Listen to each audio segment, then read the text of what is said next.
রাজশাহী থেকে আগের বার আম আনছিলাম না সাইফুল, সব এক লগে পাইকে গেছে গা। এই ইজু, তুমি এই সুন্দরভাবে রাখো। ইজু একটু কাজ করছে স্যালন, এই যে ইজু কাজ করছে, তুই ডিস্টার্ব করতেছিস কেন? ইজু এইভাবে মেলা মারবে, এই কারণে সব কাঁচা। কত কেজি?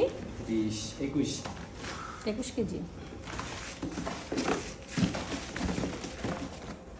এক মনই আনাইতাম, এক মন খাইবে একটা মিস্টেক হয়ে গেল না, এই ঝুড়িটা আমি খাটের নিচে ফেলে দিলে বেস্ট হতো। এক মন আম কে খাইব? না না, এখন আমার মানে পৌঁছে দিত। বলে আনি না।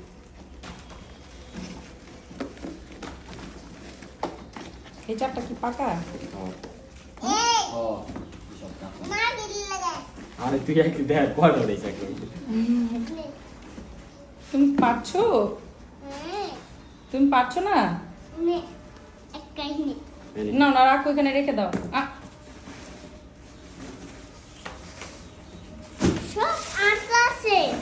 এগুলো কে কিনেছে? তুমি? এই বাইরে আলাদা